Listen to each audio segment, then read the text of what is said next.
Question number 15. A construct on construction job specify a penalty for delay of completion beyond a certain date as follows: rupee 200 for the first day, rupee 250 for the second day, rupee 300 for the third day, etc. The penalty for each succeeding day being rupee 50 more than the preceding day. How much money constructor has to pay as penalty if he has delayed the work for 30 days? Question में simple समझे तो एक ठेकेदार है, यदि वो काम में डिले करता है तो उसको पेनल्टी लगाई जाती है। पहले दिन उसको 200 रुपये पेनल्टी लगती है और हर दिन उसके 50 रुपये पेनल्टी के बढ़ जाते हैं। टोटल 30 दिन काम में डिले किया गया तो आपको बताना है कि कितनी पेनल्टी ठेकेदार को लगाई गई। सॉल्यूशन में चलते हैं। तो सबसे पहले तो हम देखते हैं ए यहाँ पे क्या होगा आपका 200। ए 200 क्यों है? क्योंकि पहले दिन की पेनल्टी क्या है आपकी, फर्स्ट डे की पेनल्टी आपकी 200 है। आफ्टर दैट डी आपको कितना गिवन है? डी आपको 50 रुपीज गिवन है। 50 रुपीज गिवन है, इसका मतलब क्योंकि प्रत्येक दिन 50 रुपये बढ़ रहे हैं। ठीक है, इसके बाद एन यहाँ पे क्या है? एन की वैल्यू यहाँ पे 30 डेज है। ओके, तो ए डी और एन का हमें पता लग गया। अब हमें टोटल सम निकालना है मनी का, जो 30 डे फाइन के रूप में लिया जाएगा ठेकेदार से। ठीक है, तो मीन्स हमें निकालना है S30। S30 फॉर्मूला क्या होता है आपका? n/2 यानी 30/2 इंटू 2a प्लस n आपका 30 है माइनस 1 इंटू डी आपका 50 है। सिंपल वैल्यू में हमने फॉर्मूले में वैल्यू पुट कर दी, इधर 15 हो गया। यहाँ पे आपको मिलता है 400 प्लस 29, सब्ट्रैक्ट कर दिया ना, 50 से गुना हो जाएगी। तो 30 दिन टोटल जो पेनल्टी लगेगी कंस्ट्रक्टर को, वो निकालने के लिए हम सॉल्यूशन कर रहे हैं। 9 पंजे 45, 4 5 दूनी 10 और 4 14, 1450। तो S30 कितना हो जाएगा? 15 इंटू, इनका मल्टीप्लाई करिए, सॉरी ये पहले ऐड हो जाएंगे, 1850। अब मुझे 15 से 1850 को गुना करनी है। 15 पर 75, लास्ट में जीरो तो आनी है, 7 जाएगी, 15 8 120 और 7 127, 12 15 एकम 15 और 12 दैट इज 27। तो कुल 27,750 रुपये टोटल पेनल्टी होगी जो कंस्ट्रक्टर को डिले जॉब करने के लिए देनी होगी। Question number 16. Sum of rupees 700 is to be used to give 7 cash prizes to the students of a school for their overall academic performance. If the prize is rupee 20 less than the preceding prize, find the value of each of the prize. तो एक school ने total 700 रुपये बच्चों को prize में दिए, top 7 students को, इस तरीके से कि जो फर्स्ट है, जो लास्ट है ना, उससे 6th वाले का 20 ज़्यादा हो और 5th वाले का 6 से 20 ज़्यादा हो। तो आप समझ गए ना? अगर डायग्राम से समझने की कोशिश करें तो टोटल 7 स्टूडेंट्स को प्राइज दिए गए। ओके, पहले को जितना प्राइज दिया गया, जो टॉप मतलब 7th पोजीशन पे था, 6th वाले को उससे 20 रुपये ज़्यादा मिले, 5th वाले को उससे भी 20 रुपये ज़्यादा मिले। मीन्स 20 रुपीज़ का डिफरेंस हर पोजीशन के साथ आता चला गया। तो इसको हम समझे तो एक चीज़ तो क्लियर है कि ए कितना है नहीं दे रखा, तो मान लेते हैं, लेट ए को x मान लेते हैं।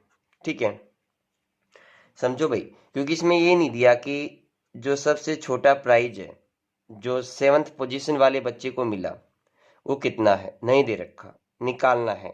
साथ में बाकी बच्चों को कितना प्राइज नहीं मिला वो भी निकालना है। तो मान लेते हैं कि ए सबसे छोटा प्राइज x है, डी आपको गिवन है कितना 20। ओके, डी आपको 20 गिवन है। ठीक है स्टूडेंट्स, क्योंकि सभी के प्राइस का डिफरेंस 20 है, इसके बाद S7 यानी सातों प्राइस का सम आपको कितना गिवन है 700। फाइंड क्या करना है, दूसरी भाषा में कहूँ तो मैं AP फाइंड करनी है या ऑल प्राइज, सभी प्राइज कितने के हैं ये मुझे फाइंड करने हैं। चलिए सॉल्यूशन करते हैं इसका अकॉर्डिंग टू क्वेश्चन। देखो एक फॉर्मूला आपको पता होना चाहिए, S7 क्या होता है 7/2 into 2A plus 7 - 1 into D होता है। वैल्यू पुट कर दो, S7 equal to 7/2 into 2 into AX मानना है, ये 6 हो गया, D कितना है 20 है। S7 की वैल्यू रख दीजिए, ये 2 ऊपर आ जाएगा, 7 नीचे आ जाएगा, ठीक है, क्योंकि 2 डिवाइड में था तो ऊपर मल्टीप्लाई में चला गया, ऊपर 7 मल्टीप्लाई से नीचे डिवाइड में आ गया। इधर करेंगे तो 2x प्लस 120 120 आ जाएगा। अब मुझे x की वैल्यू फाइंड करनी है तो मैं क्या करूँगा, आगे सोल्व करता चला जाऊँगा, x की वैल्यू मिल जाएगी। इधर हो गया मेरा 200, तो इसी इक्वेशन को मैं लिख सकता हूँ 2x इज इक्वल टू, इधर तो 200 बन गया आपका मल्टीप्लाई किया जब, और ये इधर आके माइनस का हो जाएगा भाई 120, ठीक है। तो 2x कितना हो गया मेरा 2x 80 हो गया, तो x की वैल्यू क्या आ जाएगी 40 आ जाएगी। ओके, तो x क्या था a यानी सबसे छोटा प्राइज, बाकी बच्चों की प्राइज क्या होगी, नाउ द प्राइजेज आर, अब प्राइजेज कौन से हो जाएंगे, सबसे पहले तो 7th पोजीशन वाले को क्या मिलेगा 40 रुपीज, क्योंकि सबसे छोटा प्राइज इसी को दिया गया था। अब 6th वाले को कितना मिलेगा, 40 में क्या ऐड कर दूं 20, ओके 60 रुपीज। 5th पोजीशन वाले को क्या मिलेगा 40 में 2 इंटू 20 ऐड कर दूं, क्योंकि इससे भी डबल मिल रहा है ना, तो ये 80 हो जाएगा। वैसे भी आपको फॉर्मूला याद होगा, यहाँ पे नोट कर रहा हूँ मैं, जैसे A1 क्या होता है, A होता है A2 A प्लस D होता है, A3 A प्लस 2D होता है, A4 A प्लस 3D होता है, और AN A plus N-1 D होता है। तो सिमिलरली 4th पोजीशन वाले को क्या मिलेगा 40 प्लस 3 इंटू 20, तो हो जाएगा 100। 3rd पोजीशन वाले को क्या मिलेगा 40 प्लस 4 इंटू 20, 20 चौक 80 और 120 मिलेगा। 2nd वाले को कितना दिया जाएगा, तो मैं 40 में क्या ऐड कर दूंगा, इधर 4 था ना 5 इंटू 20, ओके, तो ये 2nd वाले का आ जाएगा 140, और 1st पोजीशन जिसकी थी उसको कितना प्राइस मिलेगा 40 में 6 गुना 20 कर दूंगा, तो 120 और 40 160, तो आप इसको AP के रूप में लिख सकते हैं, ठीक है। 40 60 80 100 120 140 160, तो ये मेरी AP आ जाएगी, और वो प्राइजेस जो बच्चों में डिस्ट्रीब्यूट किए गए। Okay students, I think it's easy, आपको समझ में आ गया होगा। क्वेश्चन नंबर स्टूडेंट ये जो स्टेटमेंट ये लंबी है लेकिन सम इजी है, ओके। तो एक बार समझे, टोटल 12 क्लास है, और ये कह रहा है कि जितना जो बच्चा जिस क्लास में है वो क्लास उतने ही पेड़ लगाएगी। अगर बच्चा 1st क्लास में है तो 1 पेड़ लगाएगा, 8th क्लास में है तो पूरी क्लास 8 पेड़ लगाएगी, और अगर बच्चे 12th क्लास में है तो वो 12th क्लास टोटल 12 पेड़ लगाएगी। मतलब जितनी क्लास है उतने ही पेड़ एक क्लास को लगाने हैं। लेकिन स्कूल में हर क्लास के कितने कितने सेक्शंस थे, 3 सेक्शंस थे, 3 सेक्शंस क्वेश्चन के अनुसार थे कि सभी क्लासेस के 3 और 3 सेक्शंस थे। तो टोटल पहली क्लास ने कितने पौधे लगाए? 3। सेकेंड क्लास से कितने लगेंगे? 6। इसके 9, 12, 5 3 जा 15, 6 3 जा 18, 7 3 जा 21, 24, 27, 30, 33, 36। तो स्टूडेंट्स आपको ये बात समझ में आ गई होगी। भाई एक क्लास जो क्लास है, जितने नंबर की क्लास है उतने ही पौधे लगाएगी। अगर 3 सेक्शन है तो 3 गुना पौधे लगेंगे। अब ये टोटल पौधे लगाए गए, हमसे क्या पूछा गया है कि टोटल कितने पौधे लगाए गए। तो हमारे पास 2 ऑप्शन है। पहला ऑप्शन क्या है कि मैं इन सब का सम कर दूं। क्या कर दूं? इन सभी नंबर का सम कर दूं। अगर मैं इनका सम डायरेक्ट करता हूं तो ये काफ़ी टाइम कंज्यूम करेगा, काफ़ी लंबा होगा। तो मेरे पास इसका सॉल्यूशन क्या है? इसका सॉल्यूशन है मेरे पास, मैं अपना फॉर्मूला यूज करूंगा। ठीक है, तो यहाँ पे एक चीज देखिए, ए कितना है? 3। डी कितना है? वो भी 3 है, आप चेक कर सकते हो। 9 - 6, 6 - 3। आफ्टर दैट एन कितना है? 1 2 3 4 5 6 7 8 9 10 11 12। एन आपका 12 है। फाइंड क्या करना है? एस एन यानी S12 तक का सम फाइंड करना है। चलिए फॉर्मूला लगाते हैं। n/2 इंटू 2a यानी 2 गुना a 3 है, जमा n-1 गुना d आपका 3 है। 2 6 12, 6 पे जाएगा। 3 दूनी 6 जमा 11 तिये 33। 6 गुना 39, 9 6 54, 6 तिये 18 और 5 23। 9 6 54, 6 तिये 18 और 5 23। तो 234 प्लांट्स जो है उस स्कूल के बच्चों ने लगाए। आई होप स्टूडेंट्स क्वेश्चन समझ में आ गया होगा। सिंपल भी है, इजी भी है। Question number 18। A spiral is made up of successive semicircles with center alternately at A and B, starting with the center at A with radii 0.5 cm, 0.1, 0.5, 2.0 cm as shown in the figure 5.4. What is the total length of the sub-spiral made up of 13 consecutive semicircles? Students 18th question को ध्यान से समझना है। इसमें कहा कि एक circle बना दिया जो ए से स्टार्ट हुआ, चल के बी तक पहुंचा।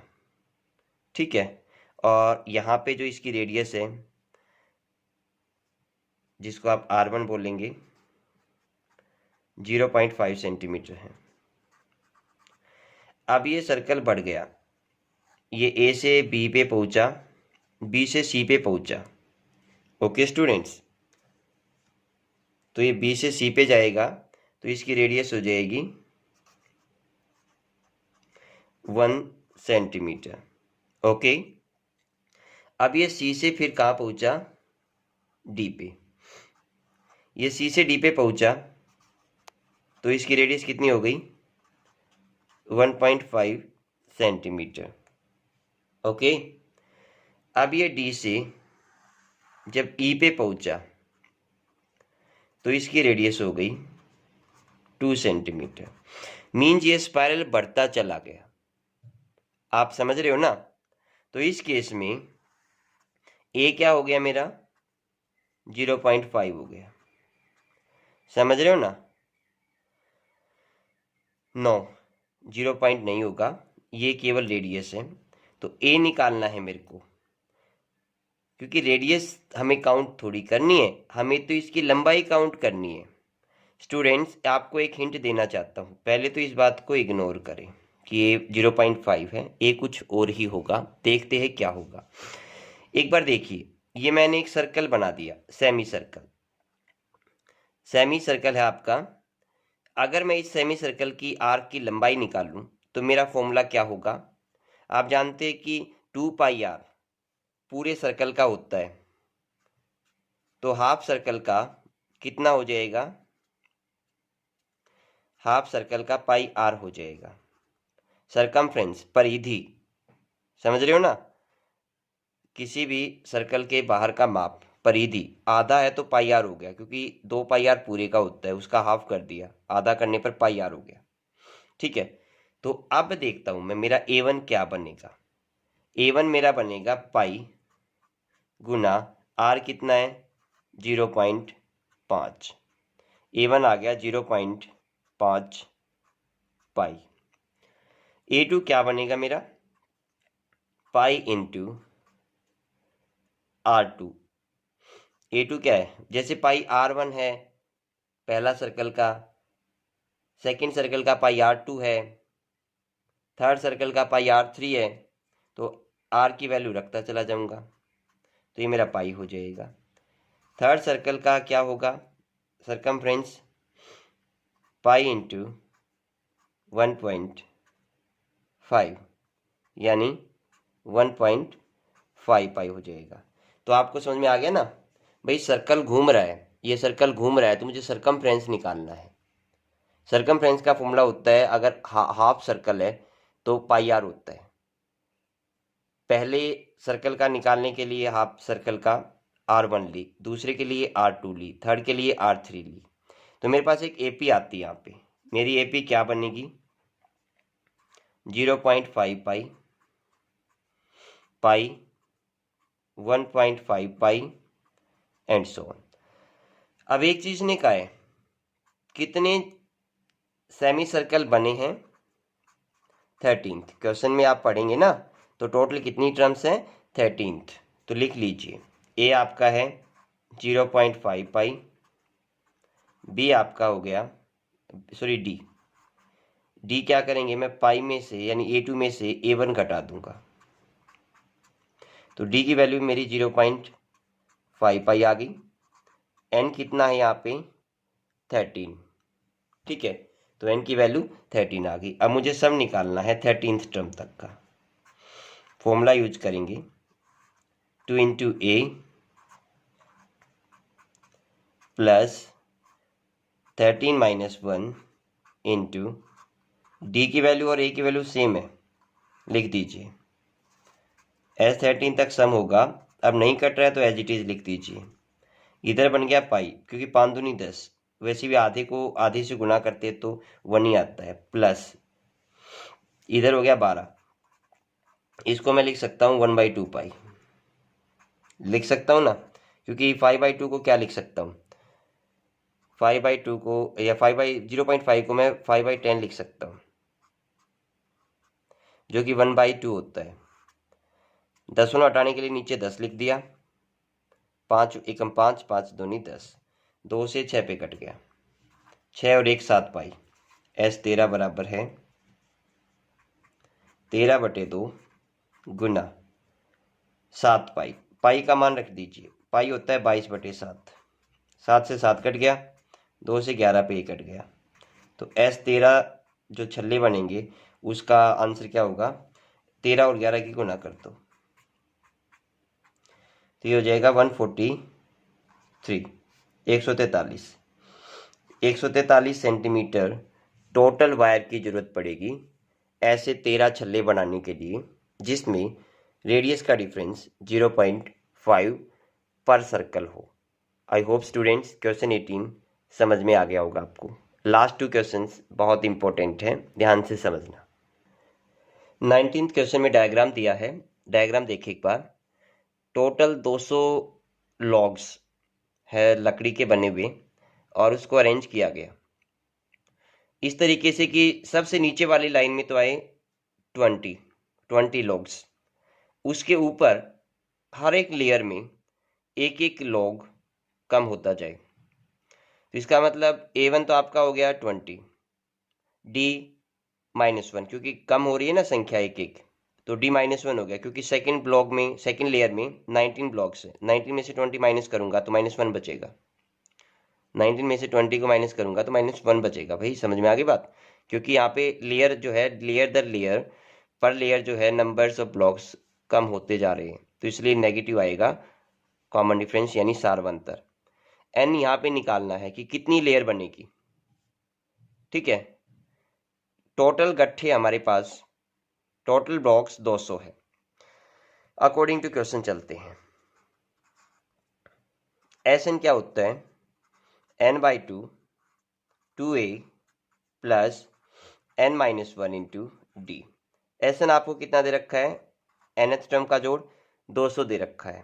n निकालना है तो एज इट इज रख दो, 2 गुना a का मान 20 है, जमा n निकालना है तो एज इट इज रख दो, d का मान -1 है।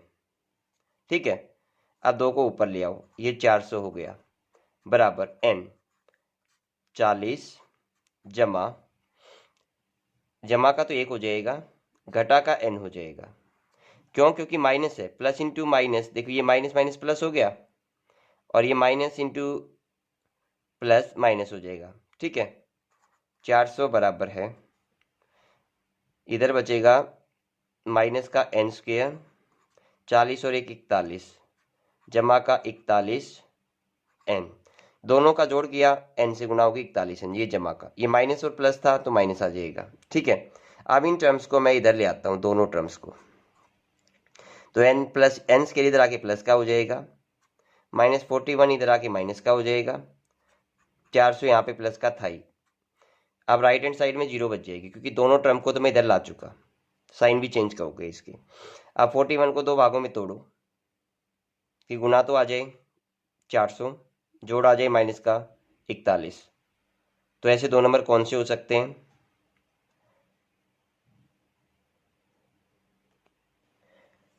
ऐसे 2 नंबर आपके हो सकते हैं, एक तो 25 और एक 16। ठीक है, अभी हमें इसके फैक्टर बनाने, यहाँ से कॉमन क्या लिया, n-25 बच जाएगा, इधर से कॉमन लिया 16 माइनस का, तो इधर ये प्लस का हो जाएगा n, और इधर माइनस का ये 25 आ जाएगा, इज इक्वल टू 0। यहाँ से n-25 एक फैक्टर आ गया जो 0 के बराबर है, दूसरा n-16 0 के बराबर आ गया।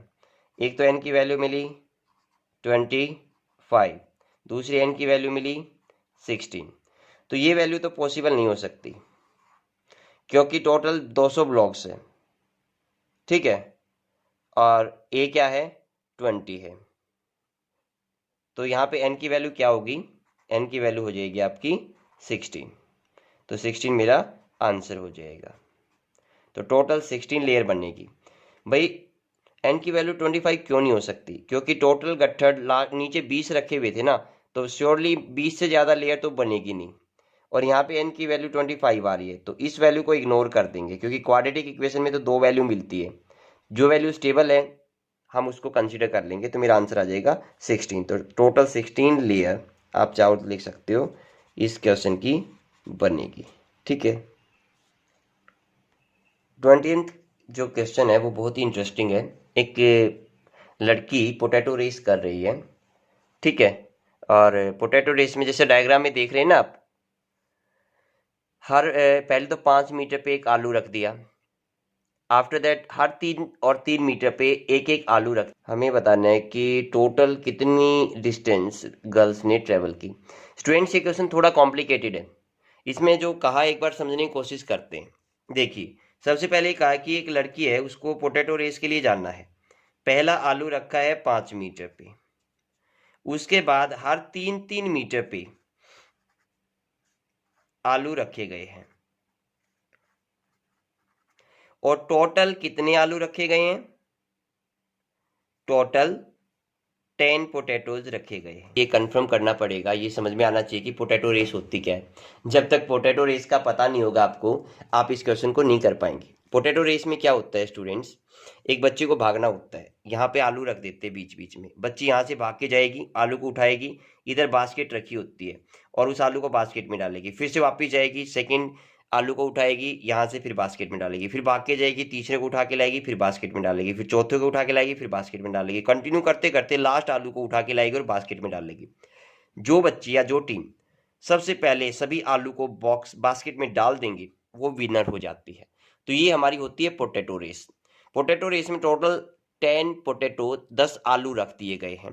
पहले आलू को 5 मीटर डिस्टेंस पे रखा गया और बाकी आलू को 3-3 मीटर की डिस्टेंस पे रखा गया है। तो यहाँ से एक बात तो क्लियर है, क्या कि बच्चा जा भी रहा है और बच्चा वापस आ भी रहा है, तो मतलब जो डिस्टेंस है उसका डबल चक्कर उसका एक बार में लग रहा है। तो मेरा A1 क्या हो जाएगा स्टूडेंट्स, मेरा A1 हो जाएगा 5 × 2 यानी 10 मीटर। अब आप कहेंगे सर 10 क्यों हुआ? भाई देखो, एक बार तो भाग के गई 5, तो ये हो गए, फिर भाग के वापिस आई 5 और 5 10 हो गए, तो पहला चक्कर जो काटा उसमें जितनी डिस्टेंस ट्रेवल की वो 10 मीटर है। ये बात समझ में आ गई। A1 क्या है कि पहला चक्कर जो काटा, पहला आलू उठाने में कितनी दूरी तय की, पहले आलू को उठाने में 10 मीटर की दूरी तय की, 2 से गुना क्यों किया, क्योंकि जा भी रही है और वापिस आ भी रही है। ठीक है, अब दूसरे आलू को उठाने में कितनी दूरी तय करी, देखो 5 और 3 8, 8 गई और 8 आई भी। समझ रहे हो इस बात को, क्योंकि 8 मीटर जाएगी दोबारा से, तो मैं 5 में 3 ऐड कर दूंगा, 2 से मल्टीप्लाई कर दूंगा, 8 2 जा 16। भाई ये है ना, पोटैटो रेस थोड़ी सी लंबी पड़ती है, बार बार जाना और आना पड़ता है। तो सेकंड आलू उठाने में उसने 16 मीटर की दूरी तय करी। अब थर्ड पोटैटो उठाने में कितनी करी, 5 + 3 + 3। समझ रहे हो ना, क्योंकि 5 3 8 और 3 11, और इसका डबल चक्कर उसने किया तो 22 मीटर। 3 टर्म तो बहुत है लिखने के लिए। तो A1 A2 A3 आ गई, तो मेरी AP आ गई 10 16 22। टोटल कितनी टर्म्स हैं, यहाँ पे लिख दो 10th टर्म तक। ठीक है, अब A क्या है 10, D क्या है, साफ दिख रहा है, फिर भी आपको लिखना पड़ता है, D की वैल्यू निकालनी पड़ती है। N कितना है 10, आपको फाइंड क्या करना है S10। S10 क्या होता है 10/2 × 2A + n - 1D। ठीक है, या 10 भी लिख सकते हैं आप यहाँ पे, 10 - 1D। अब ये वैल्यू पुट कर देते हैं, इस पॉइंट पे आते हैं, मुझे टोटल डिस्टेंस निकालनी है जो लड़की ने पोटैटो उठाने में कवर की। ठीक है, लास्ट पोटैटो उठाने में टोटल कितनी हो गई ये देखना हमें। ओके, तो भाई 10/2, 2 गुना A मेरे पास दे रखा है 10 जमा 10 में से 1 जाएगा 9 बचेगा, और D आपका 6 आ ही गया है। इधर काट के 5 पे जाएगा, सोल्व करते रहिए, ये आपका 20 हो गया प्लस 54 54। S10 5 गुना में 74, S10 5 चौक 20, 7 पंजे 35 और 2 37। तो टोटल 370 मीटर की डिस्टेंस गर्ल के द्वारा कवर की गई।